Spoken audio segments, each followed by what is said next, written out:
You run a tight ship at work, and then you walk through your own front door and your home runs you. And it's not a time problem. And it's not that you don't love your wife and love your kids. The reason that your leadership shuts off the second you're home is something that nobody talks about. And in my opinion, once you see it, you can't unsee it. So in this video, I'll show you the three reasons your leadership switches off at home, the story that keeps it off, and then the one shift that flips it back on. Here's what I keep seeing with the men that I work with. At the office, you're sharp. You make the call, you read the room, you hold people accountable. You honestly would never let a quarter go by without knowing exactly where things stand in the business. And then you get home, and it's like a different guy walks in. You're tired, you're reactive, you're half hoping the evening just kind of sorts itself out. Let me put a number on this. Picture a publicly traded company worth billions of dollars. They've got thousands of employees, hundreds of millions of dollars worth of assets. Uh, how many weeks a year do you think that that leadership team skips its executive meeting? Zero? It's probably the case when the CEO is on vacation, he's dialing into that meeting. They just don't skip it because they know what's at stake. Now, if we look at our own home, how many weeks this year have you sat down and actually led it on purpose? How many times have you had a weekly meeting with your wife to actually lead the home on purpose? For most people, the answer is never. And the best case is that it's been months since they've done it. And so that's the gap. We would never lead $1 billion company that way. So why would we lead our home that way? This is the one organization, our home, that you'll actually answer to God for, and you let it coast for months or years on end. So, a quick thing before we keep going. If any of that's resonating with you, I've built a free tool for exactly this purpose. It walks you through the one question that most men never sit down and answer, which is 30 years from now, did you finish well at home? It takes about 5 or 10 minutes. And if you do it, then you're going to walk away with a custom vision for your family in PDF form that is yours to keep. It's called Finish Well. The link is in the description down below. Grab it and then come right back because this next part of the video is where things get hyper practical. So, why does this happen? Why does a capable man go passive at home? There are three reasons that the switch flips off. I will walk you through all three, and then I will give you the one shift that I believe turns it all back on. Um, the first one is the biggest, and it's the the one that most men don't even know that they've done. It's somewhere along the way you have quietly shrank the job description of father. If I ask you what a father was actually for, the answer that most men live by is to provide money and be around sometimes. Maybe a little emotional support when the day's been hard. And uh, this is why it gets so sticky, right? Because it feels like that's 80% of the job. You're like, man, I'm doing most of it. I'm doing a pretty good job. I'm paying for everything. I'm showing up to the games. That feels like most of the cake. Well, it's not. It's not even close. The picture that scripture paints of what a father is so much bigger than provide and be present. That if you saw it all, it would entirely reframe your week if I laid it all out. And I'm not going to unpack the whole thing here, but I'll tell you where the small version came from that most of us believe. Our culture has spent the last 100 years ish teaching you that your career is the main event and that everything else is a side dish. So you pour your best energy, your best hours, your sharpest thinking into your work, and your family gets whatever is left in the tank by 7 p.m. Now, most guys didn't just sit down and decide to do this. It was just passively inherited. We are still living it as a result of what was kind of handed down to us. So here's the rule. If you've quietly reduced fatherhood to provide and be around, you will never lead your home well because deep down, you don't actually believe that leading is your job. And that belief problem feeds straight into the second reason, which is one men are most afraid to look at. This second reason that our leadership shuts off at home is that leading honestly exposes you. Think about the board meeting again. When the numbers are bad, what do you want to do? You want to skip the meeting. You don't want to sit there and report the one thing that isn't working. It's the same instinct at home. If you actually sat down and looked hard at how your kids are doing, how your marriage is doing, where things are going sideways, you might find some gaps that you maybe don't even know how to fix. So you avoid the whole conversation. And there's a quieter version of this too. A lot of men would rather sit with a low grade problem for a year than to have one hard conversation with their wife about it. You can feel the tension building. You know that something's off, but you choose the slow bleed over the conflict because the conflict feels worse right now. You're not realizing the full extent of the pain that you will feel one day from letting this go.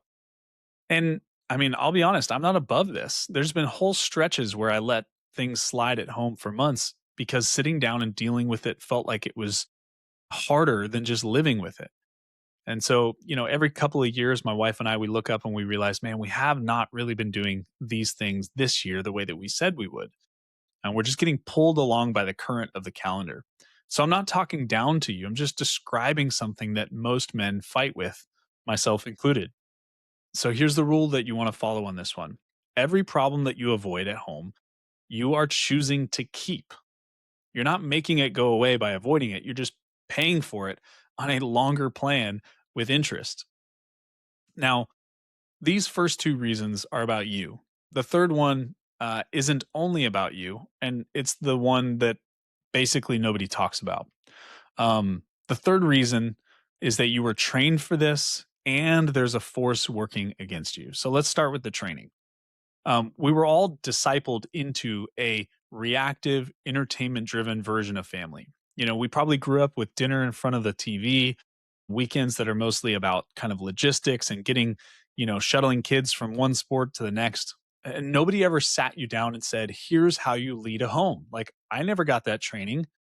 So leading it on purpose feels like an extra, it feels like a bonus. That's something for the guys who already have it all together.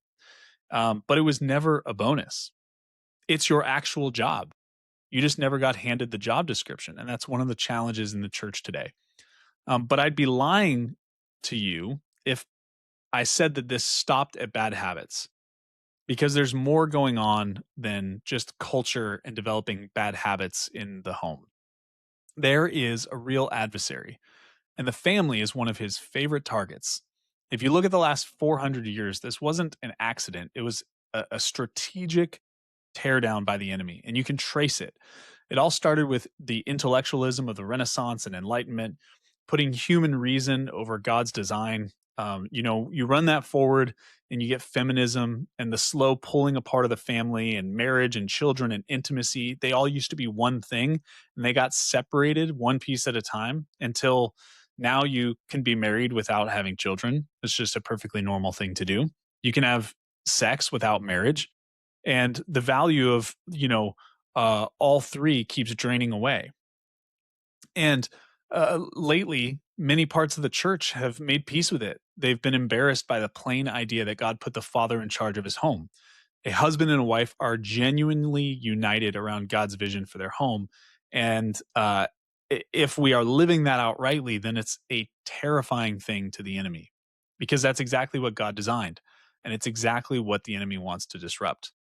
So if leading your home feels strangely hard and harder than it should be for something this important, I just want you to hear that that's not necessarily a weakness. You are pushing against a current that is 100 years deep, and the foundation underneath that is as old as time. And when you can finally name that, you start feeling crazy for how hard you've had to fight it. But the resistance you feel is real and it's not a character flaw, but you do need to fight. It is a fight. So you have to treat it like one. So those are the three reasons the switch is off. You shrink the job description, you avoid what leading exposes, and you're fighting a current that you were raised inside of in this culture. Now, here's the one shift that turns it back on, and it starts with a test you can run on yourself in about 30 seconds. So I believe you can tell a lot about what a man actually believes by looking at two things: his calendar and his bank statement. Not what he says he values. You can see what he actually values by what he schedules and what he spends. So here's the question: if a stranger looked at nothing but your calendar and your bank statements, how much would they conclude that you believe you're the leader of the home? Now, for a lot of men, the answer is that they couldn't tell that you led at all. There's no intentional time on the calendar for leading. It's just, it doesn't exist. And I'm not talking about like Saturday, I'm covering the games with, this kid. I'm saying intentional leadership blocks in your calendar. And that's the thing because belief isn't a light switch. It's not like on and off. It's a dial. And it's not that you believe you're the leader or you don't believe you're the leader. It's that you believe it at a 3 and you've been telling yourself that it's a 10. So then work gets crazy and the dial slides down and your home gets whatever's left over. The pressure of work and all the things going on reveals what your true belief level is.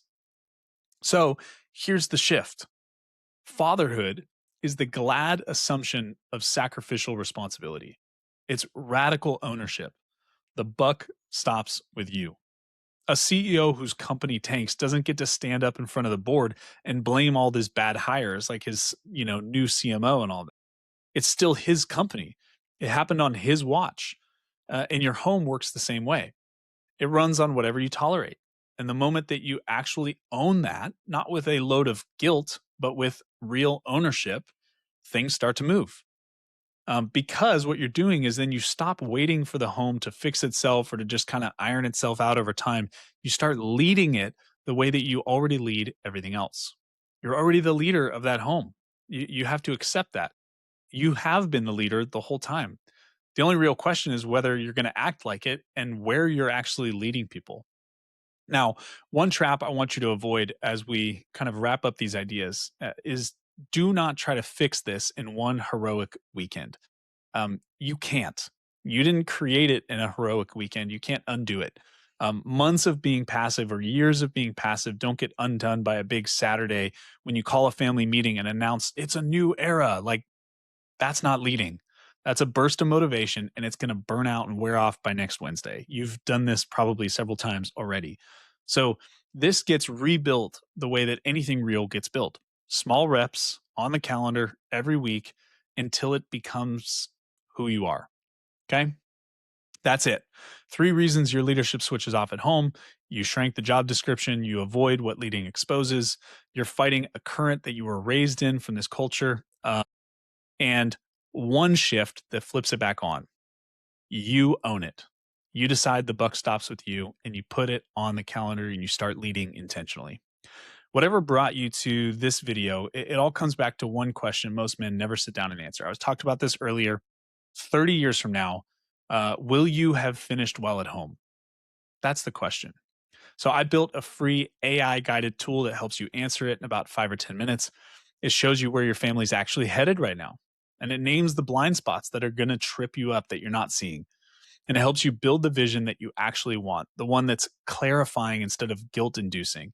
And then it names the gap between where you're headed and where you want to go so that you know exactly what to work on.